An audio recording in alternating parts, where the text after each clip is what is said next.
আসসালামু আলাইকুম। নতুন একটি ভিডিওতে সবাইকে স্বাগতম। সাগর আহমেদ আছে আপনাদের সাথে।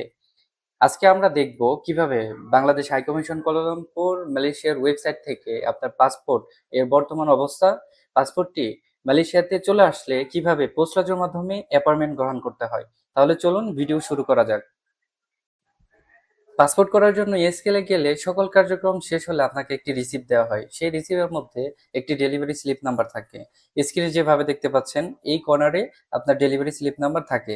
এই ডেলিভারি স্লিপ নাম্বার এখানে দেখতে পাচ্ছেন ডেলিভারি স্লিপ নাম্বার বসানোর একটা ঘর আছে। এই ডেলিভারি স্লিপ নাম্বার এখানে বসানোর পর আপনাদের সার্চ বাটনে ক্লিক করতে হবে।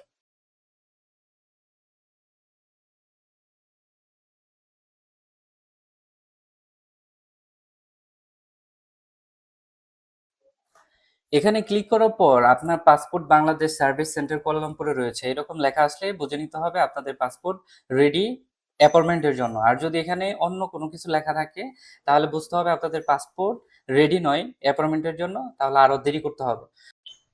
এখানে আরো দেখতে পাচ্ছেন আপনার পাসপোর্টটি পোস্টাজের মাধ্যমে গ্রহণ করতে ক্লিক করুন। বিশেষ দ্রষ্টব্য, পোস্ট অফিসের মাধ্যমে প্রেরিত পাসপোর্ট অ্যাক্টিভ করে পাঠানো হয়, তার মানে অ্যাক্টিভ করার কোনো ঝামেলা নাই।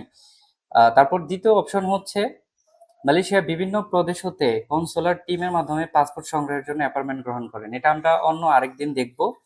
এটা দেখার জন্য বা বোঝার জন্য আপনাদের বাংলাদেশ হাইকমিশন কুয়ালালামপুর ফেসবুক পেজে অ্যাক্টিভ থাকতে হবে।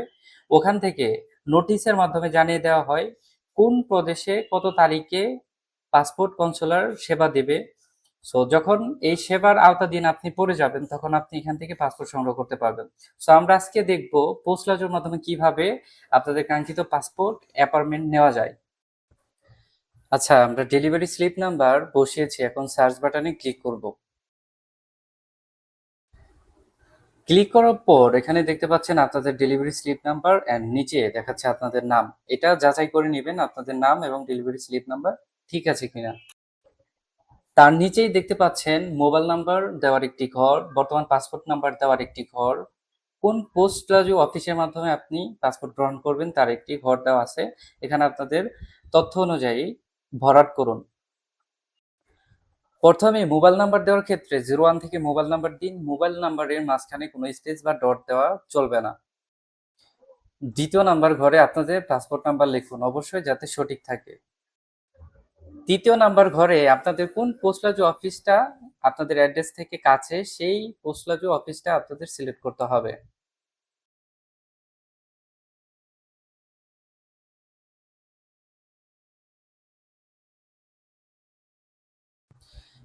ওকে, সবকিছু ওঠানোর পরে আবার নতুন ভাবে সবকিছু চেক করবেন যে আপনারা mobile number, passport number, area সবকিছু ঠিক আছে কিনা। সবকিছু ঠিক থাকলে নিচে থাকা সাবমিট বাটনে ক্লিক করে দেবেন।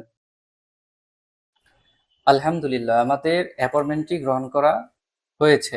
এখানে সুন্দরভাবে লেখা আছে দেখেন, আপনার আবেদনটি গ্রহণ করা হয়েছে। সাবমিট করার 1 সপ্তাহের মধ্যে পাসপোর্ট বিতরণের তথ্য অংশে ডেলিভারি স্লিপ নাম্বার বসিয়ে চার্জ এ ক্লিক বা বারকোড নাম্বারটি পাবেন।